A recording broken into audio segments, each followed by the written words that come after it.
안녕하세요. 전 재산을 주식에 몰빵했다가 무려 마이너스 1억 1천만 원까지 떨어졌다가 지금은 조금씩 복구를 꿈꾸고 있는 94년생 직장인 94일생입니다. 이번 주 코스피는 3,497.95포인트까지 치솟으면서 또 한 번 최고점을 갱신했는데요.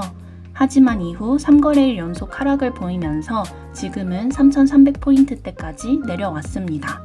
왜 이렇게 하락했냐면 미국 경기 지표가 예상보다 강하게 나오면서 추가 금리 인하 기대가 꺾였고 한미 관세 협상 불확실성에 원달러 환율 급등까지 겹쳤기 때문이에요. 게다가 지금은 긴 추석 연휴를 앞둔 시점이잖아요. 연휴 땐 여행도 가야 하고 용돈도 챙겨야 하고 돈 들어갈 일이 많으니까 사람들이 보통 주식에서 현금을 확보하려고 자금을 빼놓습니다.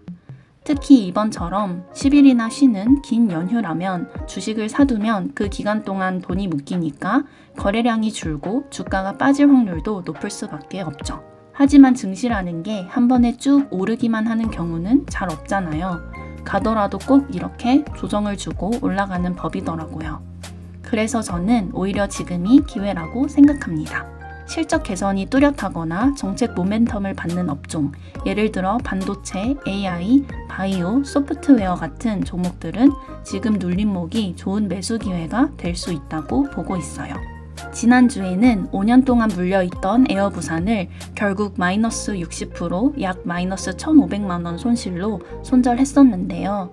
그런데 이번 주 에어부산 주가를 보니 오히려 잘 팔았다는 확신이 들더라고요.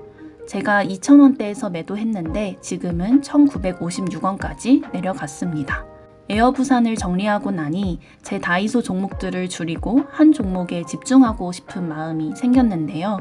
그래서 SKC, SOS랩, 크래프톤도 추가로 정리했어요. SKC와 SOS랩은 단기 고점이라 총 52만원 정도 수익 보고 정리했고 크래프톤은 힘을 못 내는 것 같아서 마이너스 20만원 손절로 끊어냈습니다. 주식을 오래 하다 보니까 느낀 게 있어요. 주식판에서는 선택이 틀렸다는 걸 빨리 인정하고 손절하는 능력이 정말 중요하다는 거예요. 특히 국장이 폭등하는 시기엔 애매한 종목을 잡고 있으면 기회비용이 너무 크거든요. 그래서 애매한 종목이라면 빠른 손절이 답입니다. 이렇게 해서 확보한 현금 총 2,300만 원을 이번에는 로킷 헬스케어에 몰빵했습니다. 로킷 헬스케어는 AI와 3D 프린터 기술로 피부나 장기 재생 치료를 연구하는 바이오 회사인데요.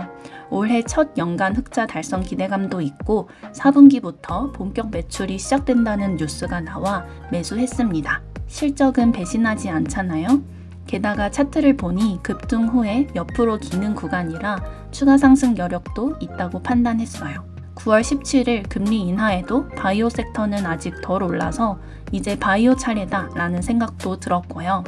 그래서 이번엔 바이오로 계좌 회복을 노려보자 마음먹고 크게 들어갔습니다. 그런데 타이밍이 딱 좋게 매수한 다음날부터 주가가 오르기 시작하더니 지금은 무려 플러스 24%, 약 560만원 수익 중입니다. 자잘한 종목들을 다 정리하고 한 종목에 집중하니까 수익이 훨씬 잘 나오는 것 같아요. 특히 재밌는 건 제가 매도한 종목들이 전부 빠졌다는 거예요. 손절을 안 했으면 여전히 마이너스 1,500만원 플러스 알파가 박혀 있었겠죠? 그런데 갈아타니까 마이너스가 더 빨리 줄어드는 경험을 했습니다. 역시 주식은 딱 3가지만 기억하면 되는 것 같아요. 1번, 좋은 종목을 고른다. 2번, 저점에서 들어간다. 3번, 분할 매수로 비중을 키운다. 말은 간단하고 쉬운데 실제론 욕심 때문에 이미 오른 종목만 보고 있다가 결국 손실 보는 경우가 많더라고요. 사실 제가 4, 5년 전에도 종목만 잘 골랐고 타이밍만 잘 봤다면 지난주에 1,500만원 손절은 안 했겠죠? 그리고 또 하나 중요한 게 있어요. 바로 매도 시점입니다. 주식의 꽃은 매도잖아요. 어디서 팔아야 잘 파는 건지 이건 정말 아무도 모르는 영역이에요. 근데 주식판에 유명한 말 하나 있죠. 내가 캡처할 때가 매도 타이밍이다. 이번엔 이 말이 정말 뼈저리게 와닿았습니다. 왜냐하면 지난 금요일 로킷 헬스케어가 장중에 플러스 32%까지 치솟았거든요. 제 인생에서 처음 보는 수익률이라 진짜 놀랐고 버티길 잘했다 라는 생각이 확 들더라고요. 근데 정작 매도 버튼은 안 누르고 저는 그 순간 계좌를 열심히 캡처하고 있었어요. 이건 남겨놔야 돼 하면서요. 근데 역시 캡처할 때가 딱 고점이었습니다. 제가 캡처한 시점은 22,800원이었는데 그 뒤 살짝 더 올라 23,350원 찍고 그대로 쭉 미끄러지더라고요. 정말 귀신같이 캡처가 매도 타이밍이었던 거죠. 그래서 캡처 말고 그냥 팔걸 하고 후회했어요. 차트로 봐도 전고점 부근이었으니 절반이라도 정리했으면 딱 맞았을 텐데 역시나 혹시 전고점 돌파할까 하는 욕심 때문에 그냥 들고 있었던 것 같습니다. 그래도 주가가 이렇게 힘을 모아서 올릴 때는 한 번에 끝나는 흐름 같진 않아요. 조정은 오더라도 한 번쯤은 더 올려줄 거라고 봅니다. 금요일엔 지금이라도 팔까 고민했지만 이번 기회에 계좌 회복을 최대화하기 위해서 전고점 돌파할 때까지는 홀딩 해보려고 합니다. 그리고 또 하나 제 계좌 속 오래된 종목이 드디어 꿈틀거리기 시작했습니다. 바로 공구우먼인데요. 이 종목은 제 아픈 손가락이에요. 2022년 7월에 물려서 벌써 3년 넘게 들고 있는 종목이죠. 처음엔 150만원으로 시작했는데 중간에 물타기 하다 보니 어느새 3,300만원이 묶여버려서 유한양행 다음으로 시드가 크게 들어가 있는 종목이에요. 지금 생각하면 차라리 처음 150만원 안에서 손절했으면 기회비용이 훨씬 적었겠죠? 그런데 지난 금요일 공구우먼이 장중에 21% 급등하고 종가는 8% 상승으로 마감했습니다.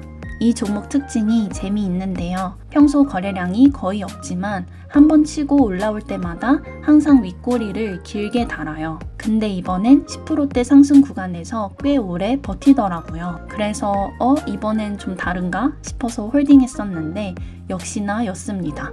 오후 되니까 쭉 내려버리더라고요. 진짜 공구우먼은 장중 한 번 쏘면 그냥 털고 나와야 하는 종목 같아요. 어쩌다 한번 상한가 가나 하고 기다리다간 그대로 다시 물려버립니다. 그래도 희망적인 건 있어요. 주봉으로 봤을 때 처음으로 주봉 60일선을 돌파하고 위에 안착했거든요. 주봉 60일선은 추세 전환 신호로 많이 보는 만큼 이번엔 제 단가까지 오면 탈출할 수 있을 것 같아요. 이번엔 제 평단가만 오면 진짜 미련 없이 바로 팔 거예요. 예전처럼 본전에서 더 바라보다 다시 물리는 실수는 안 하려고요. 공구우먼은 평소 거래량도 거의 없고 세력에 따라 좌지우지 되는 종목이라 이제는 정리하고 묶여있는 돈으로 다른 종목에서 수익 내고 싶은 마음뿐이에요. 원래 지난주만 해도 공구우먼은 손절 리스트에 들어가 있었는데요. 댓글에서 공구우먼, 웹젠, MK전자, 에코프로비엠, SK바이오사이언스는 좀 더 기다려보라는 조언이 많아서 매도하지 않고 들고 있었거든요. 덕분에 이렇게 슈팅이 나왔네요. 제 멘탈을 잡아주신 분들께 다시 한번 진심으로 감사드립니다. 그리고 댓글에서 잡주 그만하고 우량주로 가라는 조언이 많아서 이번 주부터는 현대차를 분할 매수 해보기로 했어요. 우선 21만 6천원에 10주 담았고요. 현대차는 올해 역대 최대 매출을 기록했고 영업이익만 무려 14조 원을 넘겼습니다. 전기차 캐즘에도 불구하고 고부가 가치 차종 판매가 잘 나오고 있어서 실적은 여전히 튼튼해요. 게다가 영업이익 대비 지금 주가는 꽤 저평가라고 보고 앞으로 안전한 우량주 포지션으로 조금씩 모아가려고 합니다. 또 일본에 이어서 유럽도 관세 인하 소식이 들려오고 있는데 아직 우리나라만 협상이 남아있잖아요. 한국도 관세 인하가 된다면 현대차 주가가 바로 튀어버릴 것 같아서 이번 주부터 소액만 매수를 시작했습니다. 전 관세 문제는 결국 시간 문제라고 보거든요. 지금 관세 이슈로 빠지는 종목이 오히려 기회의 장이 될 수 있다고 생각합니다. 그래서 제 목표는 로킷 헬스케어와 공구우먼을 수익으로 매도해서 그 자금으로 현대차를 조금씩 더 담는 거예요. 이번엔 잡주 말고 진짜 우량주에서 길게 가보려고 합니다. 이번 영상에서는 에어부산을 손절하고 새롭게 매수한 로킷 헬스케어, 3년 동안 묶여 있다가 다시 꿈틀대기 시작한 공구음원, 그리고 우량주, 현대차 신규 매수까지 말씀드렸는데요. 이번 주 제 계좌는 마이너스 5,650만원으로 지난주보다 약 250만원이 올랐습니다. 로킷이 크게 끌어올려줬지만 반대로 유한양행이 빠지면서 아쉬움도 있었네요. 아직 마이너스 폭은 크지만 저는 이 계좌 반드시 살려낼 수 있다고 믿어요. 과연 국장에만 이렇게 무모하게 투자한 제가 계좌를 회복할 수 있을까요? 저는 단 한 번도 안 될 거야 라고 생각해 본 적이 없습니다. 의지만 있다면 뭐든 해낼 수 있다고 믿거든요. 앞으로도 제 주식계좌 회복기 재밌게 지켜봐 주세요. 혹시 저와 비슷한 상황이신 분이 있다면 절망하지 말고 함께 힘내서 이겨내봐요. 제 채널에서는 주식 투자 실패를 인정한 제가 조금씩 계좌를 회복하고 다시 성공으로 나아가는 과정을 보여드립니다. 제 94일생 이야기가 궁금하시다면 좋아요와 구독 그리고 응원의 댓글 부탁드릴게요. 끝까지 시청해주셔서 정말 감사합니다.